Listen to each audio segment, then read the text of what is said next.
ایک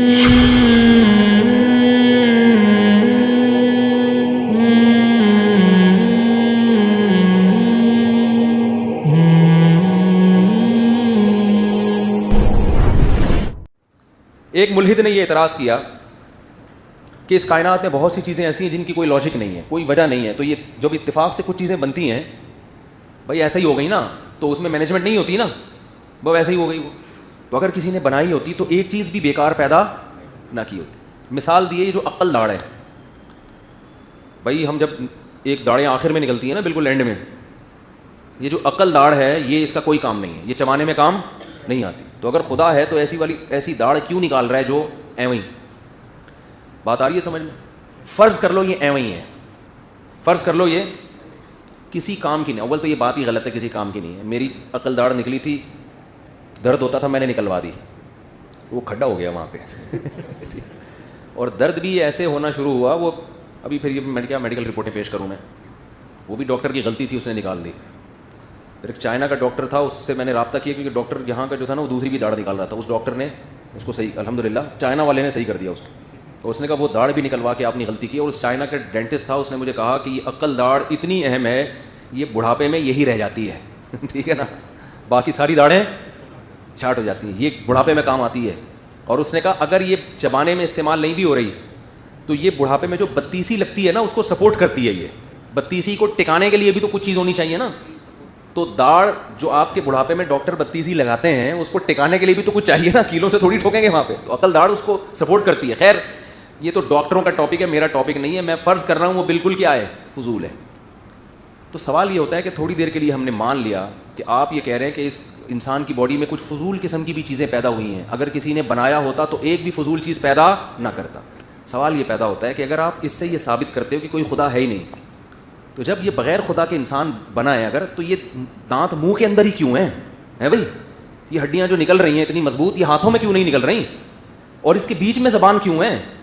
اور ایسی زبان ہے کہ بالکل دانتوں کے سائز سے بڑی زبان ہے, لیکن دانتوں کے نیچے آتی نہیں ہے. میں کتنی اسپیڈ سے بول رہا ہوں نا, ایسا لنگس کے اندر اور حلق میں اللہ نے زبان کو فٹ کیا ہے کہ کتنی اسپیڈ سے آدمی گھما رہا ہے, دانت ٹچ بھی ہو رہے ہیں آپس میں, لیکن زبان کبھی کبھار ہوتا ہے غلطی سے نیچے آ جاتی ہے, لیکن وہ نیچے نہیں آ رہی. یہ زبان پھر یہاں کیوں لگی ہوئی ہے؟ خود سے بنی ہوتی تو زبان گھٹنے سے نکل رہی ہوتی, آنکھ ایک اتفاق سے ادھر ہوتی, بعض لوگوں کی آنکھ ہاتھ میں ہوتی, وہ پائپ کے ساتھ ٹچ کر کے گھوم رہے ہوتے. آنکھیں کھوپڑی میں کیوں لگی ہیں؟ دونوں آنکھوں کو دیکھو, دو کیمرے ایڈجسٹ کرنا, ایسی سیٹنگ کے ذرا سی آنکھوں کی پتلیوں کا جو فاصلہ ہے یہ 0.001% بھی اس میں یعنی ملی میٹر اگر فرق پڑ جائے نا تو بھینگا ہو جاتا ہے انسان. ان کی ایڈجسٹمنٹ ایسا ورنیل کیلیپر استعمال ہوتا ہے ان چیزوں کے لیے, بہت زیادہ ایڈجسٹمنٹ کرنے کے لیے عام اسکیل استعمال نہیں ہوتے. ہم وہ 9th کلاس میں پڑھے ورنیل کیلیپر کہ بہت زیادہ یعنی بالکل اس کے سیم ہو, تو اتنا سیم فاصلہ کہ آپ جب یوں دیکھ رہے ہیں تو وہ دونوں پتلیاں کا فاصلہ, ورنہ ہونا یہ چاہیے میں جب ادھر دیکھوں تو ایک آنکھ پہلے چلی گئی, دوسری تھوڑی بعد آ رہی ہے. پہلے وسیم بھائی 4 نظر آئے, جب ادھر کو آئے تو 2 ہو گئے, پھر 1 ہو گیا, آخر میں پتا ایک آدمی آیا مجھ سے ملنے, سارا دن یہی چلتا رہتا. میں ادھر دیکھ رہا ہوں دونوں پتلیاں اسی فاصلے کے ساتھ ادھر جا رہی ہیں, پھر دونوں, او بھائی ایسی ایڈجسٹمنٹ یار یہ خود بخود کیسے ہو گئی؟ ناممکن ہے.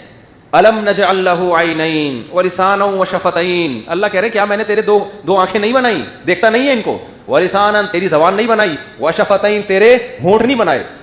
ہونٹ انسان میں کیسی خوبصورتی پیدا کرتے ہیں, ناک, آئی بروز, یہ آئی بروز خوبصورتی بھی پیدا کر رہی ہیں, پلکیں خوبصورتی بھی پیدا کر رہی ہیں, لیکن بہت سارے کام بھی کر رہی ہیں. یہ آنکھوں میں یہ جو بلیک پلکیں ہیں آنکھوں میں روشنی کو گھسنے سے بچاتے. آپ نے دیکھا ہو جن کی پلکیں سفید ہو جاتی ہیں اکثر وہ بار بار نا آنکھیں جھپکتے رہتے ہیں, وہ یہ ریفلیکٹ کر رہی ہے روشنی کو, کالا کلر جذب کر لیتا ہے نا روشنی کو, تو یہ جذب کر رہی ہے روشنی کو. اگر یہ سفید ہو جائے نا تو آپ بار بار آنکھوں کو آپ یعنی جیسے دھوپ میں آپ کے لیے آنکھیں کھولنا مشکل ہوتا ہے, ایسے ہی آپ کے لیے آنکھیں کھولنا مشکل ہو جائے. ایک ایک چیز میں ایڈجسٹمنٹ ہے, ایک ایک چیز میں. وہ کہتے ہیں جی یہ جو ایک آنت ہوتی ہے نا اپینڈکس کی آنت جو درد ہو جاتا ہے یہ اہم ہی ہے. وہ بھائی اگر یہ اس کی دلیل ہے کہ کسی نے نہیں بنایا تو سینکڑوں آنتوں کا ایک فنکشن نظر آ رہا ہے اور وہ معدے کے اندر فٹ ہوئی ہوئی ہیں. پہلے چھوٹی آنت ہے, پھر بڑی آنت ہے, پورا ایک سیٹ اپ ہے. اور جیسے ہی میں تو ہمارے کوئی رشتہ دار بیمار ہو گئے تھے نا, ان کے یہ جو ہوتا ہے نا لبلبا, اس میں کوئی مسئلہ ہو گیا تھا, تو مجھے پھر ڈاکٹر نے پورا ڈائیگرام بنا کے دکھایا جو علاج چل رہا تھا. میں نے کہا ڈاکٹر صاحب ان کو ہوا کیا؟ انہوں نے کہا یہ ہوا ہے پیشنٹ کو. کیا خاندانی نظام ہے یار, جب بھی کوئی تیل والی چیز ہم کھاتے ہیں کیسے پتا اسی وقت تیزاب کا قطرہ پھینکتا ہے. پتے کو پتہ چل گیا مفتی صاحب طارق مسعود کے پتے کو, آج مفتی صاحب نے پٹھان ہوٹل کے 2 پراٹھے پھوڑے ہیں. میرے گھر والوں کو نہیں پتا ہوتا کتنے پراٹھے پھوڑ رہا ہوں, کہاں پھوڑ رہا ہوں بیٹھ. ISI کو نہیں پتا ہوتا, خفیہ ایجنسیوں کو نہیں پتا, موساد کو نہیں پتا, را کو نہیں پتا, پتے کو پتا ہے یار. پتے کو پتا ہے 2 پراٹھے کھائیں آج 1 قطرے سے کام نہیں چلے گا. 2 تیزاب کے 2 قطرے پھینکو ورنہ یہ پراٹھا مار دے گا مفتی صاحب کو. وہ اس کو ڈیزالو کرنے کے لیے کیا کرتا ہے, وہ تیزاب اتنا زہریلا تیزاب ہے کہ آپ وہ کھا کے دیکھو تو ویسے ہی مر جاؤ آپ. وہ ڈائریکٹ جا کے پراٹھے پہ ہی لگے گا جا کے. اور ڈاکٹر کہتے ہیں جب تیل والی چیزیں کھاتے ہیں تیزاب نکلتا ہے ورنہ نہیں نکلتا. ایسا سیٹنگ, یہ پتا خدا کی قسم خود بخود یہ پتا بنا کیوں, اسی جگہ پہ ایڈجسٹ کیوں ہوا جہاں جا کے ڈائریکٹ پراٹھے پہ لگ رہا ہے. اور اس کو پراٹھے پہ ہی جا کے کیوں لگ رہا ہے, دال چاول پہ کیوں نہیں نکل رہا ہے؟ یہ اس کو پتا ہے دال چاول پہ نکلا تو گلا دے گا. پراٹھے کو گلانے کے لیے پتا چاہیے تو کہتے ہیں نا جگر چاہیے. جگر نہیں چاہیے, پتا چاہیے. پراٹھا کھانے کے لیے جگر چاہیے.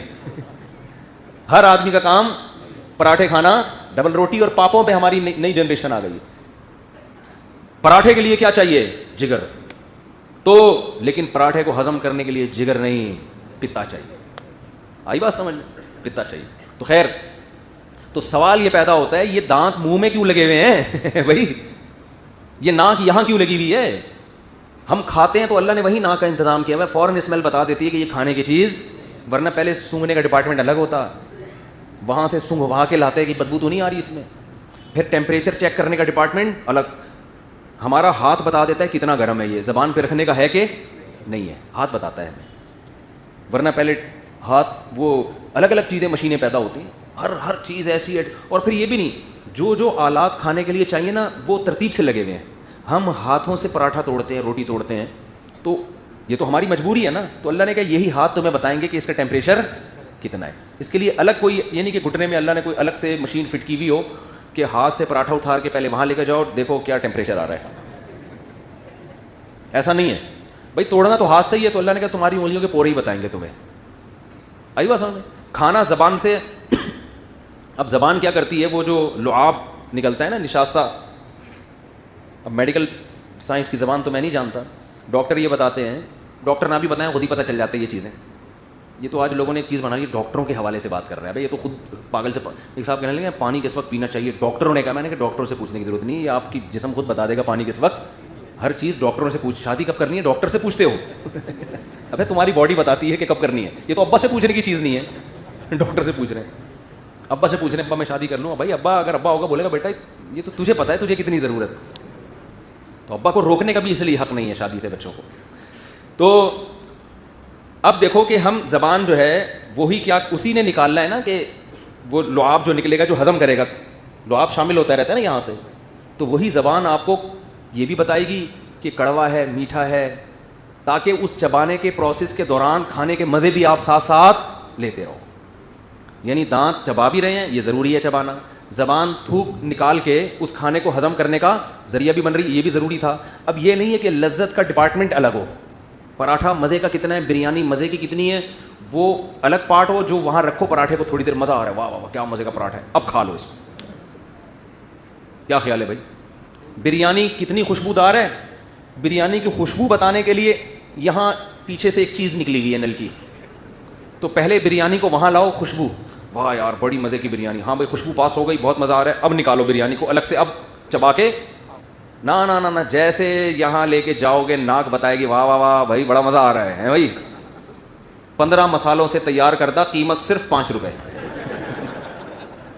وہ دیکھ لے کے گھومتا تھا یہاں 15 مسالوں سے. یہ 2006 کی بات ہے, نیو کراچی میں رہتا تھا تو روزانہ گھومتا تھا ریڑھی پہ نا 15 مسالوں سے. میں لیتا ہی نہیں تھا کہ 5 روپے کی کیا ہوگا یار, وہ بار بار نا 15 مسالوں سے نہیں سوری 16 مسالوں سے تیار کردہ, قیمت صرف 5 روپے. میں نے کہا یار روز گزرتا ہے ایک دن ٹرائی کرو نا, تو صرف 16 مسالے ہی تھے اس میں. کہیں کہیں 2-4 چاول مجھے اس میں نظر آ گئے, وہ 16 مسالے ہی تھے, جھوٹ نہیں تھا.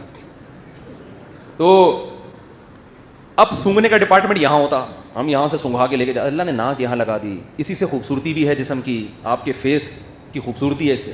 ایک پارٹ سے درجنوں کام لیے جا رہے ہیں, تو وہ کام ایک ہی, آپ کی ناک سونگھنے کا کام بھی دے رہی ہے, آپ کی چہرے میں بیوٹی کا کام بھی دے رہی ہے, آپ کی آنکھیں خوبصورتی کا کام بھی دے. آنکھوں پہ تو کتنی شاعری ہوتی ہے, شاعروں کے ساری محبوبہ کی شاعری آنکھوں سے شروع ہو کے آنکھوں پہ ختم. حالانکہ آنکھ سیٹنگ کے لیے پیدا نہیں کی ہے, عاشقوں کو پھنسانے کے لیے پیدا نہیں کی ہے, دیکھنے کے لیے پیدا کی ہے. لیکن ہمارا رب یہ آنکھیں ہمارے ہاتھ میں بھی لگا سکتا تھا, ہم یوں کر کے دیکھتے. خدا نے کہا نا نا نا نا نا نا نا نا, اس سے تمہیں رشتوں میں مشکلات کا سب یہ بن سکتی ہے. آنکھیں تمہاری کھوپڑی میں فٹ کروں گا, یہ آنکھیں دیکھنے کا کام بھی دیں گی اور لوگوں کو لٹو کرنے کا کام بھی دیں گی. یہ لٹو بھی کرائیں گی, اسی پہ لوگ عاشق ہوں گے محبوباؤں کی. اسی پہ اتنی آنکھوں میں اللہ نے بیوٹی رکھی ہے. ہمارے فرماتے تھے کہ اگر بھینس کو نقاب اڑا دو نا, صرف آنکھیں کھول دو, لوگ اس کو نمبر دینا شروع کر دیں گے موبائل. اگر بھینس کو آپ چھپا دیں, نقاب پہنا دیں, صرف آنکھیں نظر آ رہی ہوں اور باقی سب اندھیرے میں نا, تو کتنی خوبصورت آنکھیں ہوتی ہیں نا بھینس کی. لوگ کہیں گے یار کیا پلکیں اور سیٹنگ. ایسا اللہ نے آنکھوں میں حسن دیا. وہ آنکھیں اللہ نے کہاں کر دیں؟ کھوپڑی میں فٹ کر دی. وہ دیکھنے کا کام بھی دے رہی ہیں, زینت کا کام بھی. تو یہ فٹنگ بننا کتنا عجیب ہے بھائی. یہ آنکھ بن نہیں سکتی, اگر یہ انگلیوں میں بھی لگی ہوتی نا پھر بھی نہیں خود بخود بن سکتی تھی. اس کا بننا, پھر 2 آنکھوں کا بننا, 2 کا ایڈجسٹ ہونا, پھر ایسی جگہ پہ فٹ ہونا کہ دیکھنے کا کام بھی دے اور حفاظت بھی اس کی ہو سکے اور خوبصورتی بھی پیدا کرے آپ کی باڈی میں. کیونکہ اللہ فرماتے ہیں لقد خلقنا الانسان فی احسن تقویم, خوبصورت بنایا ہے. خوبصورتی کا کام بھی, پھر آئی بروز, پھر اس کے اوپر پلکوں کا سجانا. اگر اس میں آپ کو ایک داڑھ سمجھ میں نہیں آ رہی تو آپ بولو بھائی ہو سکتا ہے سائنسدان ابھی تک یہاں تک پہنچے ہوئے نہ ہو, لیکن یہ اس کی علامت نہیں ہے کہ یہ کائنات خود بخود بنی ہے. کچھ چیزیں ہمیں معلوم ہے, کچھ معلوم نہیں ہے. تو ایک داڑھ کی بیس پہ یا اپینڈکس کی ایک آنت جو ہمیں سمجھ میں نہیں آ رہی کیوں بنی ہے, اس کی بیس پر اگر ہم خدا کا انکار کریں گے تو پھر اس سے بڑے اعتراضات ہم پر کھڑے ہو جائیں گے کہ پھر یہ کمبخت تیری یہ تو سمجھ میں آ نہیں رہا کہ یہ عقل داڑھ کیوں نکلی ہے, یہ اپینڈکس کی نس کہاں سے آ گئی. یہ تیری سمجھ میں آ رہا ہے کہ یہ داڑھیں خود بخود بن کے کھوپڑی کے اندر, منہ کے اندر فٹ ہو گئی اور اس کے پیچھے زبان فٹ ہو گئی اور اس کی آنکھیں فٹ ہو گئی اور اتنا مغز اس کے اندر اتنی لائنیں ہیں. یار آپ نے پنکھے والوں کو دیکھا ہے نا, وائرنگ کر رہا ہوتا ہے بیٹھ کے. پنکھے کی وائرنگ دیکھو نا, باریک باریک تاروں کو لپیٹ رہا ہوتا ہے نا بیٹھ کے. کبھی خود ہی لپٹی ہیں پنکھے کی تاریں؟ پنکھے کی تاروں کا کی لپٹنا اتنا عجیب نہیں ہے جتنا ہمارے مغز میں جو لائنیں بچھی ہوئی ہیں. یہ پوری لائنیں جن میں بلڈ سرکولیٹ کرتا ہے, بلڈ چلتا ہے, اتنی سی لائن ذرا سی بلاک ہو جائے, دیکھو جو باریک پائپ ہوتا ہے اس کے بلاکیج کا امکان بھی بہت زیادہ ہوتا ہے. اتنے آپ کو کوئی بہت باریک پائپ لے کر آیا, بولو بھائی یہ تو تھوڑی ایک دفعہ پانی گزاروں گا کائی جم جائے گی, فوراً یہ بند ہو جائے گا. خدا نے اتنی باریک لائنیں, پائپ لائنیں بچھائی ہیں, کہتے ہیں یہاں سے لے کے جاؤ چاند سے گھما کے زمین پہ لے آؤ ان کو, اتنی بڑی ہیں.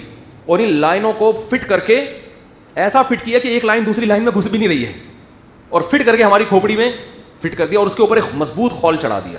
اگر یہ کائنات خود سے بنی ہوتی, کھوپڑی اتنی مضبوط نہ ہوتی. دماغ پہ کتنی چوٹیں لگتی ہیں, گیند آ کے لگ گئی, پتھر آ کے لگا, لیکن مغز تک نہیں پہنچتا. وجہ کیا ہے؟ بہت, یہ ایک ہیلمٹ ہے جو اللہ نے آٹومیٹک ہیلمٹ ہماری بنا دیا ہے. اب ہم دوسرا جو ہیلمٹ پہنتے ہیں نا, وہ اس ہیلمٹ کو بچانے کے لیے پہنتے ہیں.